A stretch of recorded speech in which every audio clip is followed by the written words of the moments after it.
गत व्याख्यान में हमने वेतन शीर्षक से आय संबंधी अनेक महत्वपूर्ण बिंदुओं पर बात की थी।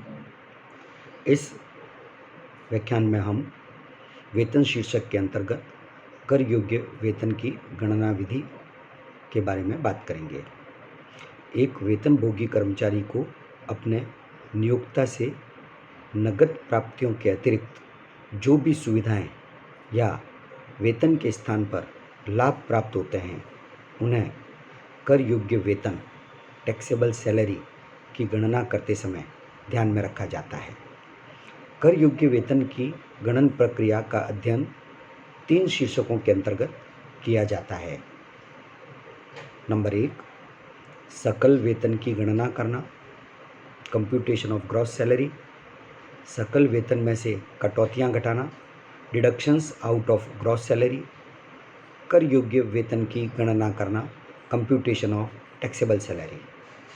सबसे पहले हम बात करते हैं सकल वेतन की गणना, कंप्यूटेशन ऑफ ग्रॉस सैलरी। कर्मचारी के सकल वेतन में शामिल होने वाली विभिन्न मदों को हम 4 भागों में विभाजित कर सकते हैं। नंबर 1, वेतन। नंबर 2, भत्ते। नंबर 3, अनुलाभ। नंबर 4, वेतन के स्थान पर लाभ। इन चारों का हम विस्तृत वर्णन आगे करेंगे। भत्तों को 3 भागों में विभाजित किया जाता है: पूर्णतया करमुक्त भत्ते, आंशिक करमुक्त भत्ते, पूर्णतया कर योग्य भत्ते।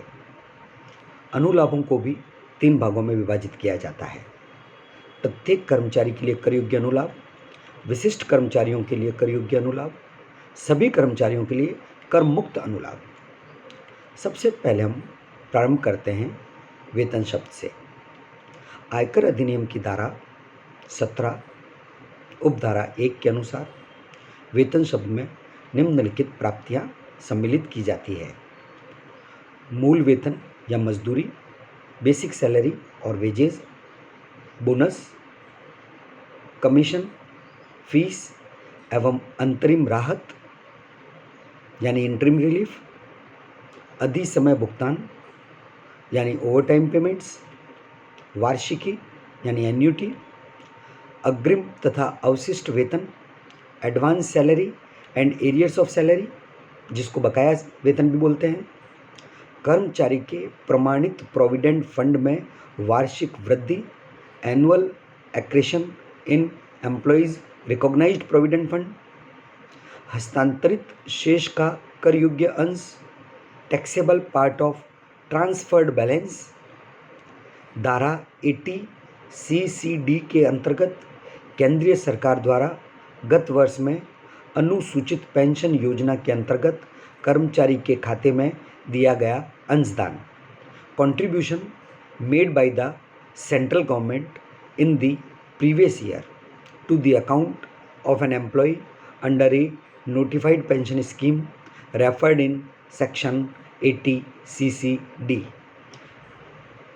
कर्मचारी द्वारा न ली गई छुट्टियों के बदले में प्राप्त राशि, encashment of earn leave, gratuity या अनुग्रह राशि, ग्रेच्युटी, पेंशन, सेवा से छंटनी करने पर प्राप्त क्षतिपूर्ति, कंपेंसेशन ऑन रिट्रेंचमेंट, स्वैच्छिक अवकाश ग्रहण पर प्राप्त राशि, amount received on voluntary retirement. इन सभी मदों का अब हम विस्तृत विश्लेषण करने जा रहे हैं।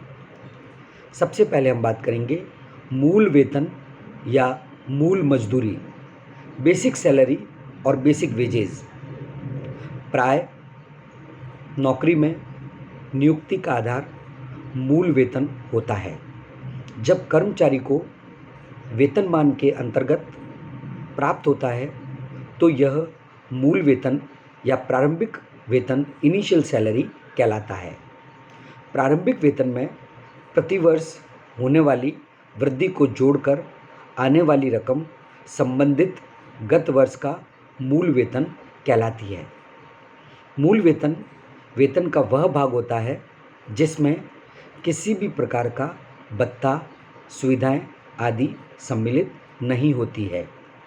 कर्मचारी को वेतन भुगतान करते समय यदि कुछ कटौतियां की जाती है, जैसे भविष्य निधि में कर्मचारी के अंशदान की कटौती, आयकर की कटौती या अन्य कोई कटौती, तो इन कटौतियों के योग को कर्मचारी द्वारा प्राप्त वेतन की शुद्ध रकम में जोड़कर मूल वेतन ज्ञात किया जाता है।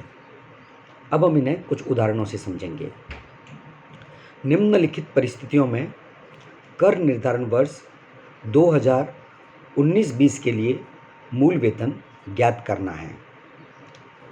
नंबर 1, श्री रामाकिशन 1 अप्रैल 2018 से 10,800 रुपये प्रति माह की दर से वेतन प्राप्त कर रहे हैं।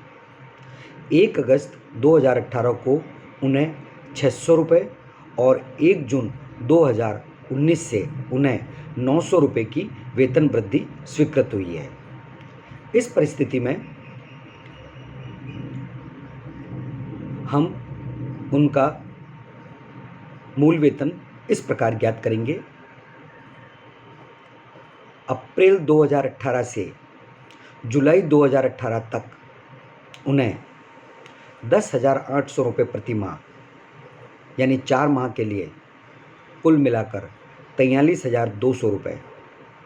उसके बाद में उन्हें वेतन वृद्धि दी गई है 1 अगस्त से।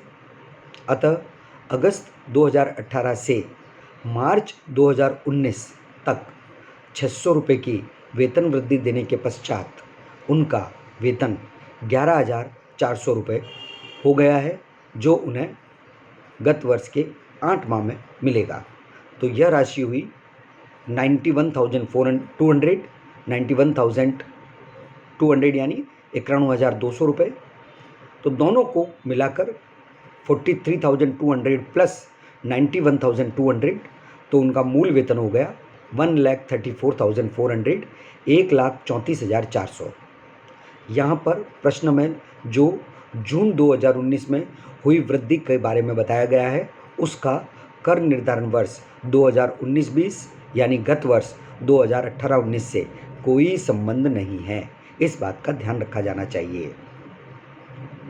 अब हम अगला एग्जाम्पल लेते हैं।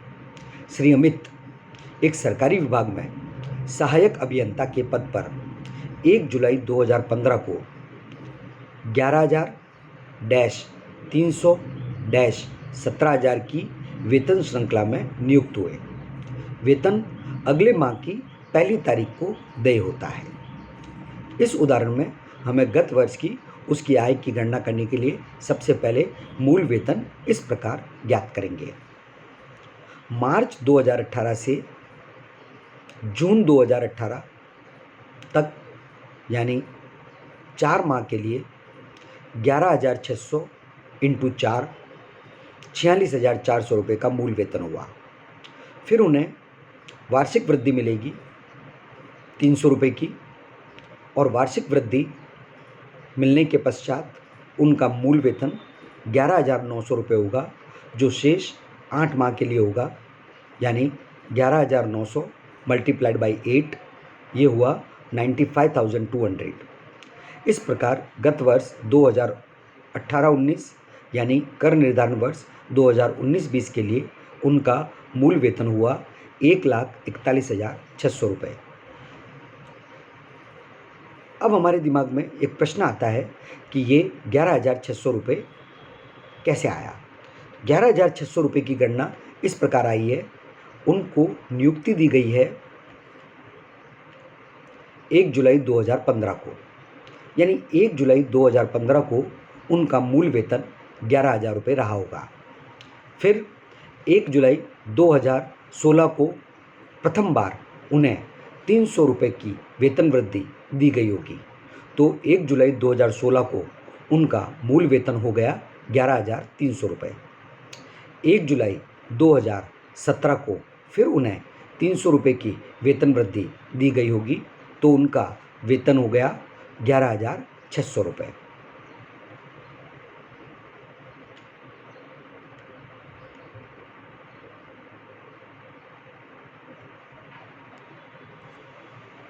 इस प्रकार अगली वेतन वृद्धि के पश्चात उनका मूल वेतन 11,900 रुपये हो गया है।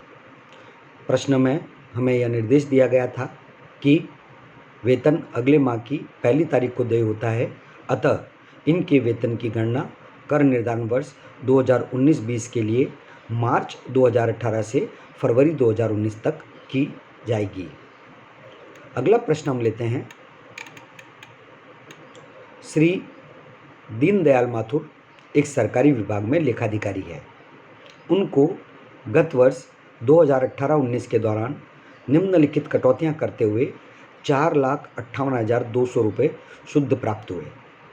राज्य बीमा प्रीमियम 850 रुपये प्रति माह, सवारी ऋण की अदायगी 4,375 रुपये प्रति माह तथा आयकर संपूर्ण वर्ष के लिए 46,300 रुपये। वर्ष में उन्होंने 10,800 रुपये का वेतन में से सीधे ही जनहित में स्वेच्छा से त्याग किया है। इनके मूल वेतन की गणना हम इस प्रकार करेंगे। सैलरी रिसीव्ड 4,58,200, उसमें जोड़ देंगे जो भी इस वेतन में से कटौतियां की गई है। सबसे पहले राज्य बीमा प्रीमियम 850 मल्टीप्लाइड बाई 12 यानी 10,200 रुपये। वाहन ऋण की किस्त 4,375 इंटू 12 यानी 52,500 रुपये और संपूर्ण वर्ष का आयकर 46,300 रुपये। यह संपूर्ण राशि हुई 1,09,000 रुपये। जब इसे 4,58,200 रुपये में जोड़ दिया जाएगा तो उनका मूल वेतन आ जाएगा 5,67,200 रुपये। अगला प्रश्न हम लेते हैं।